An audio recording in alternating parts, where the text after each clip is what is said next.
Hey, what's up? It's Jim, and today I'm going to talk about John Wick Chapter 2. Most of the time when you have a sequel to a lone gunman kind of army of one type of revenge movie, they aren't very good. Good thing for us, John Wick not only killed the original people who killed his puppy and stuff, but also killed the people who would have probably done the revenge thing in this movie, because he killed like everybody, like almost ever in the first John Wick. But also, John Wick has a very rich cinematic world. It's probably one of the few action movies that's really world building. It's simplistic in what it's doing with the basic character of John Wick. You know, you understand certain things about him, but it's your typical kind of action movie role in this big, huge cinematic world where you have this world of assassins and hitmen who are all connected to one another, which you just got a little taste of in the original. In a way, John Wick Chapter 2 makes a lot of sense because it lets you get more into that crazy, insane world that you were only kind of, well, you weren't hinted at. They did get into it, but they get into it far more in Chapter 2, and gloriously so. What I love about these John Wick films is they understand not only how to come about an action movie from a pure premise perspective with both the original John Wick and John Wick Chapter 2, and that they also have a lot of fun with it, and it's made by people who actually love action movies in the core genre belief. They're doing something different with it, but they're doing something different with it from people who love kind of cultish John Woo kind of 90s action stuff and want to see it go further. But it's also made in a way by people who know how to film action sequences. The lighting in these movies is just glorious. It's probably one of the few times I see an action movie and I'm just awestruck by how well shot it is, how well composed it is, how beautiful the lighting is, and how many fucking headshots there are. I have not seen an action movie with this many headshots. If they called these movies Headshot and Headshot 2, that would be like very perfect, and I kind of regret that they didn't call them those. John Wick's a cool title too. It is just ridiculous fun action, but well executed in a really beautiful way. People who like the gloriousness of art movies, but also like watching a guy shoot a lot of motherfuckers dead. You have action sequences going on in art exhibits and New York subway systems, and having all these amazing, ridiculous worlds going on within it. It's cult, it's nerdy, and it's also a 90s throwback type of thing. It's everything that you want action movies to be nowadays, and oftentimes their premises can't reach that far. John Wick almost feels like it's not reaching far enough, and it has enough material to keep reaching and putting John Wick in further situations and pushing this character as far and as horribly as it can possibly go, as John Wick is beaten down further and further by this assassin life that he tried to escape but will never let him go. And for the first time, it's an action movie that does that in a way that is just fucking glorious. Shortly after the events of John Wick, after we see John Wick track down his stolen Mustang at a chop shop, opening with a really cool action sequence, he goes back to his home and finds out that an Italian crime lord named Santino Di Antonio has come to enlist John Wick to kill his sister, to take her out from the High Table, a council of high-level crime lord bosses that control the crime lord and all these assassins throughout the world. And because he has a marker on him that let John Wick leave, but since John Wick did everything he did in the first film and is kind of the talk of the town, he wanted to get John Wick, while he was hot and stuff, to kill his sister and do this marker because he owes him. And since he does have a marker, he gets to ask him for a favor, and so he does this. And after he kills this woman, so her brother can be on the High Council, because he can't kill her because that would be bad, even though he's technically paying someone to kill her, which is like sort of the same thing, but morally they don't really get into that, and it doesn't matter. So once he does that, there's a bounty on his head, of course, set by the exact same person who set a marker on him, which is totally douchey. And John Wick has to fight any assassin after him because there's a huge bounty on his head, and runs through New York City killing everyone who is after him, as he is still the best assassin in town. But will all the assassins and hitmen in town be a match for the awesome John Wick? At a time when I don't think multiplex action has a ton of great genre action films. I mean, they're kind of fine. They kind of sort of dump in and have their way with you, and you're kind of like fine with them, but then afterwards it's kind of a forgettable experience. Like, I love seeing XXX3 and it's fun and it's silly, but you don't really get things like this. This is just finely tuned, beautiful action. John Wick wants to sweep you up and make love to you and show you what a real action movie can be. be. I think the director of this film, which the first film was co-directed, and this film is just directed by Chad Stahelski. The first film was directed by Chad Stahelski and David Leitch, and David Leitch is doing Deadpool 2. Chad Stahelski, I don't know what he's doing right now. So I was a little worried going into this, to be honest, that this might not work as well as John Wick, the original. I know a lot of people saying it's as good. I think the one thing that's the big difference between John Wick and John Wick 2 is that the original John Wick has this kind of domino effect as this perfectly contained like genre plot that you're like, wow, that is like so well done. And it has this crazy world of assassins, kind of like this like weird dorky cult movie comic booky thing going on within it. It's perfect in that. I don't think John Wick 2 is as perfect, but I think the reason people are freaking out so much about John Wick 2 and the reason I love John Wick 2 is because most of these sequels of action movies that you love that are these great genre pieces fucking suck. It's not until they go so ridiculous, like you get your Death Wish 3s and whatnot, that it really is a lot of fun. But the second one is usually less than, because it has to compete with something that probably should have never had a sequel in the first place. And that is something John Wick 2 already has in its favor, because there's enough material there to make a sequel. And since this is, if you want to take just action sequels as a genre, John Wick 2 is probably one of the best ever made. And it kind of falls in line with the fact that the original was probably one of the best multiplex mainstream action movies we'd seen in forever, and reminded us of the potential that everyone thought Keanu Reeves had and how well he can actually do as a physical performer. He actually knows how to, do kung fu, whoa, but he's actually very good at it. You can tell he's tired, you can tell he knows what he's doing, and you can almost tell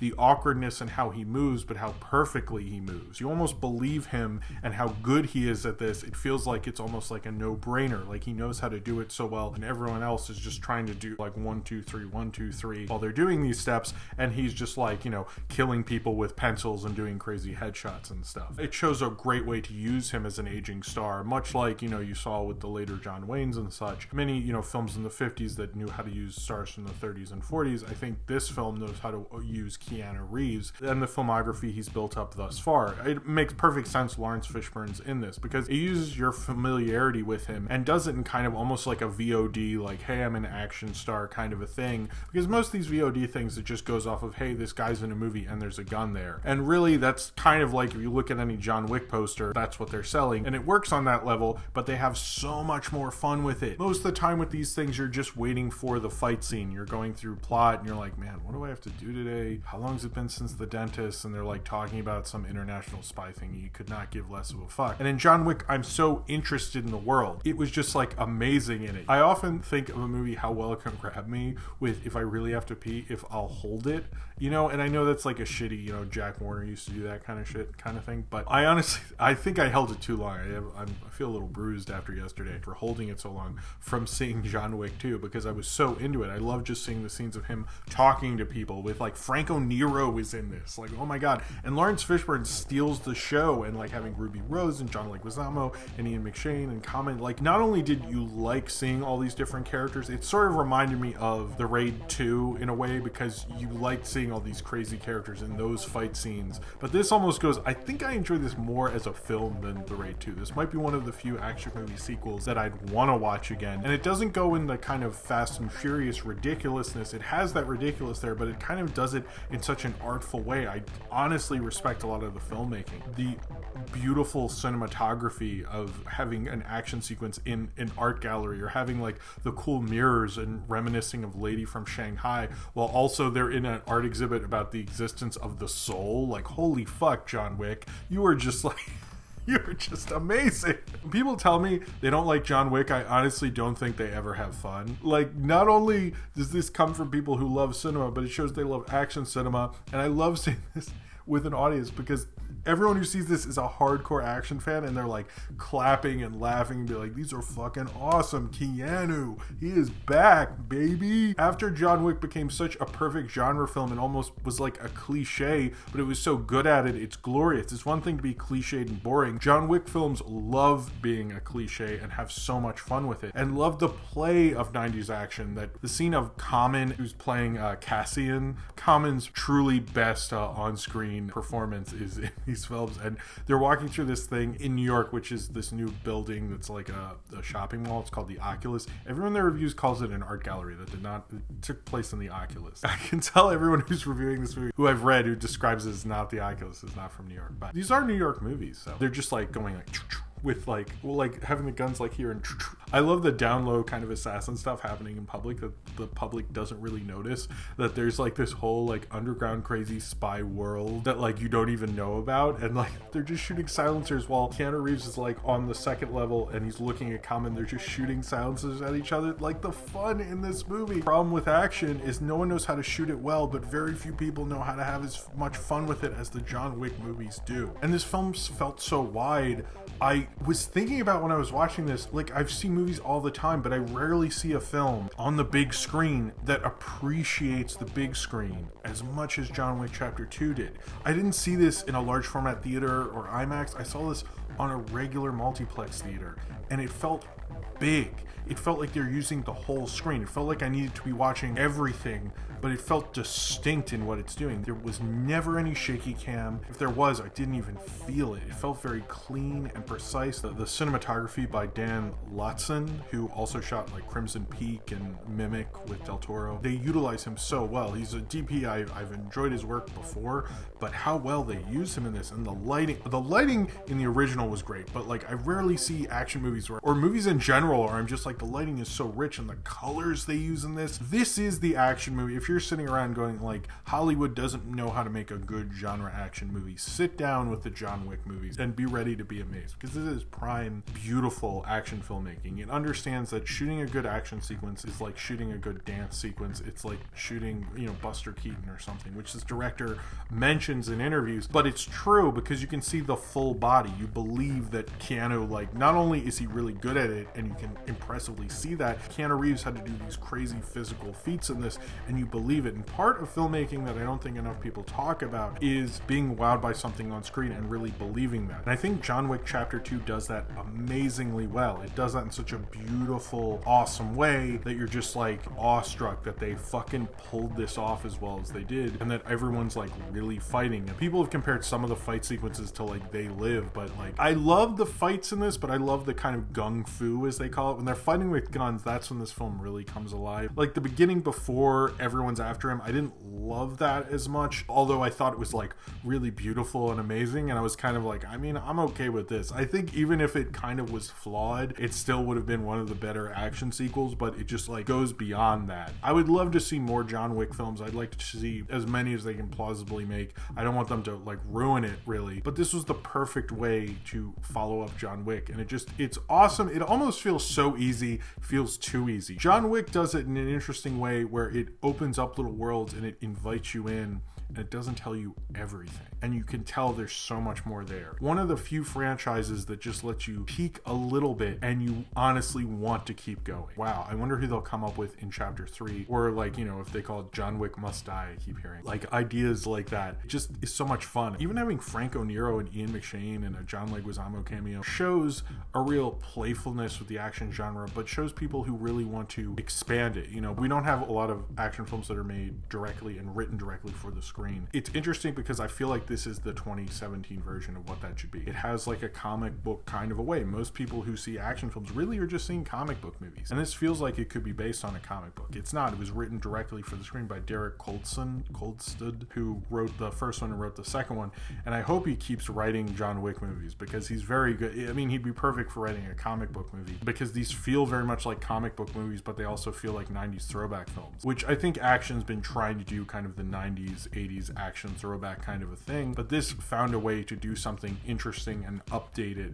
in a very perfect way that I don't think a lot of action films have really been able to figure out how to do. They're just giving you like something different in a way and trying to counter program, but this understands how to let some of that Marvel Studios kind of world in, but still be a 90s throwback thing. I can understand why they'd want one of the directors of this to do Deadpool 2, because it's honestly probably one of the most comic book movies that isn't based on a comic book and understands the vastness of having a whole world. It's world building in a strange way, because it's world building from a guy who says this is going to be my last mission. You're also like, but what is the Assassin's world like in California? What is it like in the Midwest? What is it like in Africa or Asia or India or Australia? Like, it opens up these worlds. You like love how like weird and gossipy and fancy and everything it is. I think the John Wick franchise is a franchise, when we're talking about action cinema in the 2010s, will go down as maybe probably the best, and that it's able to follow up it so well. I'd say if it's not as good as John Wick, I think the original is like perfect in its genre ridiculousness. John Wick Chapter 2 is perfect in its ridiculous sequelness, maybe not as good as the first one, but it's so damn close. I really should just be happy that they got it as close as they did, and I think that's a really awesome thing. The John Wick films are something that should really be appreciated for the amazingness in awesome genre action movie filmmaking at a time when very few action directors can bring their A-level game the same way the VOD guys have been bringing it, and do it even better than that. I fucking love the John Wick movies, and I think John Wick Chapter 2 fulfills on the promise that the first one did at a really awesome franchise, and I frankly cannot wait for a third entry to see John Wick kill whatever different assassins that they can make up for him to shoot in the fucking head.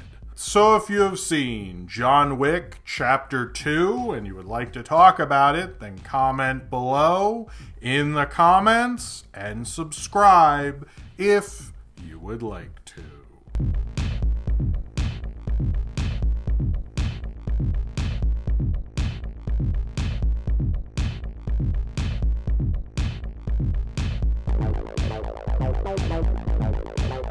Bye.